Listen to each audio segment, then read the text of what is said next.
So ngayon nga is ikukwento ko sa inyo yung naging process ko papunta dito sa Canada. So dumating ako dito ng June 6. Mag-isang buwan na rin dahil July na ngayon. So nag-start ako ng application ko nung way back 2022 pa. Parang month of October yun kung hindi ako nagkakamali. So nung October is naka-receive ako ng email galing doon sa isa sa recruiter doon sa may agency ko. So ini-invite ako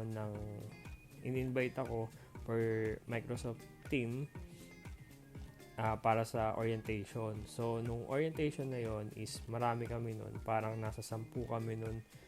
Tapos doon i-explain yung mga benefits na makukuha mo pag nagpunta ka dito sa Canada.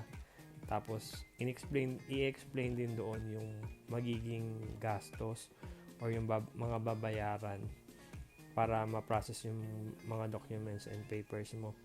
Tapos after nung submitting na yon is tatanungin kayo isa-isa kung tutuloy ka pa ba for the second stage or hindi na. So ako noon is nag-yes ako noon, kaya nakapunta ako sa second stage. So parang 2 days after nung orientation is receive ako ulit ng invitation para sa Microsoft team para sa one-on-one interview dun sa may recruiter. So kailangan mo siyang ipasa kasi recorded yun. So dun din kasi nila i-assess kung makaka-qualified ka doon sa position na ina-apply mo sa kanila. So hanggang sa natapos yung interview na yun. So right after the interview, parang nakakuha ko nun ng reply galing dun sa may agency na naipasa ko naman yung interview and qualified ako doon sa position na ina-apply ko. So pagtapos nun is doon na nag-start yung pag-collect ng mga documents. So medyo marami yung documents na hinihingi nila at kailangan nating i-submit. Pero ang alam ko yung pinaka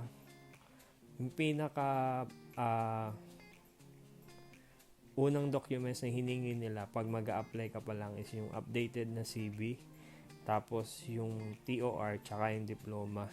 So kung hindi ka naman nakagraduate ng college, at least naka 72 units ka dapat doon sa college mo. So kasi hinihingi nila yung diploma and TOR.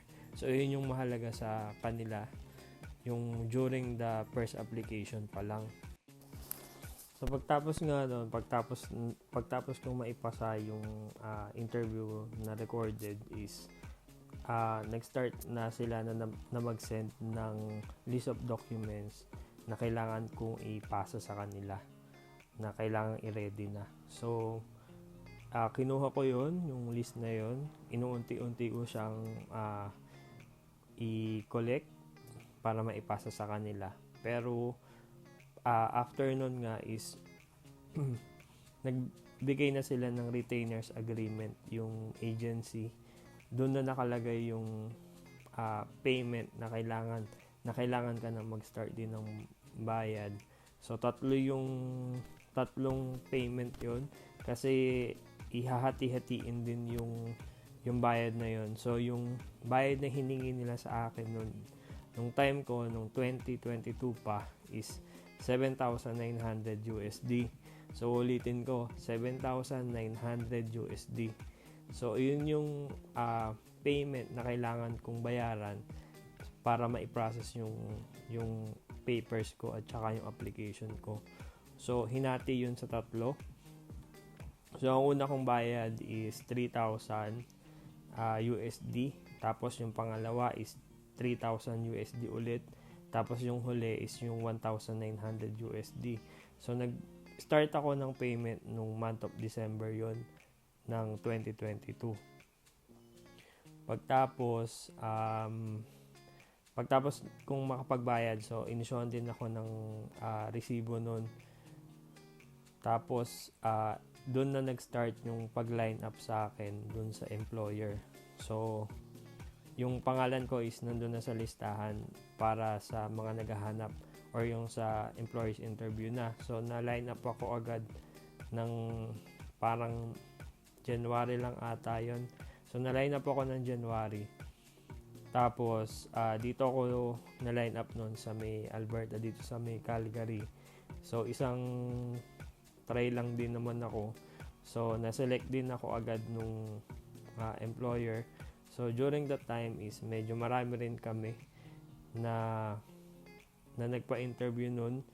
Tapos ilan lang din naman yung nakuha. So luckily nakuha ako. Napili ako dun sa isa. Kaya nagtuloy-tuloy na rin. So after nun, nung na-select na ako ng employer is nag-start na ulit ako. So yung una kong payment is nung December. So nung December na yon is wala talaga akong pera or wala akong ipon nun. So namumblema ako nun kung saan ko ba kukunin yung ipambabayad or yung panggagastos. So kung kani-kanino din ako lumapit, kung kani-kanino ako nagtanong kung saan-saan, pero syempre naiintindihan ko naman kung wala din kasi nga may kanya-kanya din naman kasi tayo talagang problema, lalong-lalo na nung kaka-pandemic lang that time. So naiintindihan ko din naman. Tapos parang namumblema ako noon sa nakukuha ng maipambabayad, parang ganun. So hanggang sa yung mga kapatid ko lang, yung kapatid ko, tas yung yung pamilya ko lang din talaga yung nakatulong din sa akin nung that time kasi nga nakita rin siguro nila na gustong-gusto ko talagang matupad to kasi matagal-tagal ko na rin naman tong tinatrabaho talaga. So, yun nga. So, hanggang sa nakapagbayad ako ng unang payment, galing din dun sa mga kapatid ko.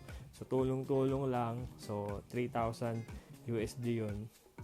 Tapos, yung sa pangalawang payment, nung pagka-hired na sa akin nung employer, is nag-start na sila na mag-process nung LMIA or yung Labor Market Impact Assessment.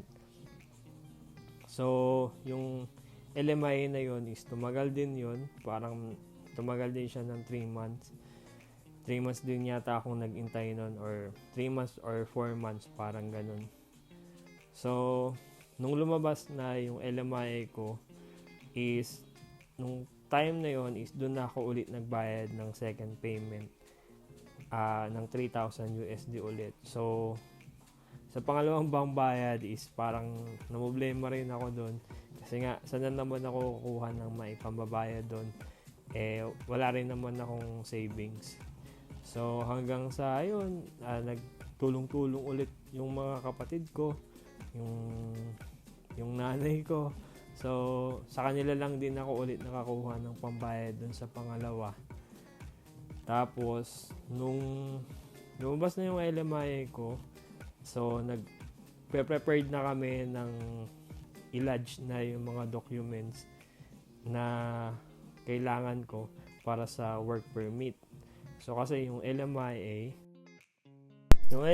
kasi isa yun sa requirements para makakuha ka ng work permit dito sa Canada. So nung nakakuha na ako ng work permit, tapos pine-prepared na namin yung mga requirements, mga documents ko para sa pag-a-apply nga ng work permit, is nagbayad na ako noon. Bago yun ma-lodge is kailangan ko na rin magbayad ng 1,900 USD. Yun na yung pinaka last payment. So hanggang sa ayun na naman, problema na naman ako kasi saan na naman ako hahanap ng maipambabayad doon sa 1,900 USD. So magkano rin yun sa peso. So hanggang sa akin, huling bayad na lang din naman. So, nakakuha pa rin ako nun sa mga kapatid ko. Kaya lahat talaga ng mga naipambayad ko dito, isa kanila lang talaga nanggaling. Sila lang din talaga yung nagtulong-tulong para lang din matupad tong gusto ko. Pagtapos nga nun is naghintay lang ako ng ilang buwan. Tapos hanggang sa na-approve siya nung nitong March lang, nung March 2024. So na-approve siya nun. Kung tatanungin nyo naman is kung kailangan ba ng agency para makapunta dito is hindi naman. Optional lang din naman yun. So marami namang pathway na pwedeng gawin para lang makapunta dito. So pwede rin kayong mag DIY. Kaso nga lang, sinubukan ko rin kasi yun eh.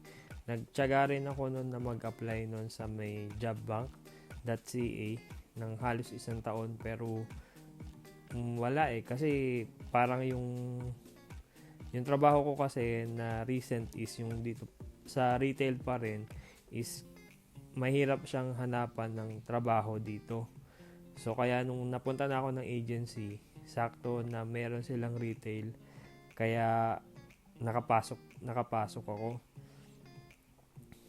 Kaya kung tatanungin nyo kung kailangan ba ng agency or hindi, hindi naman talaga. Pero ang advantage lang kasi ng agency is lahat ng documents is sila na yung mag-aayos nun. Parang ipapasa mo na lang yung hihingi nila na requirements mo, sila na yung bahala. So as in lahat talaga. Kasi ako nung dito sa akin is kahit yung employer tsaka yung company is sa kanila nang galing yun. Parang iyon na yung kasama dun sa babayaran mo sa kanila. So, nung dumating ako dito is meron na agad akong trabaho. May naghihintay na agad sa akin na trabaho dito. So, hindi na rin ako naghanap ng trabaho kasi may trabaho na rin ako agad-agad. Tapos related din yun sa trabaho ko dun sa Saudi hanggang dito. Ang agency ko is yung Allison Jones Incorporation or Incorporated. So, hindi ako sure kung incorporated ba or incorporation. Pero AJ Immigration yung nag-process ng documents ko papunta dito. So, yun. Kung gusto nyo rin, pwede nyo rin naman i-check yung page nila. Tapos, kung gusto nyo is pwede ko rin kayong i-refer sa kanila. I-message nyo lang ako.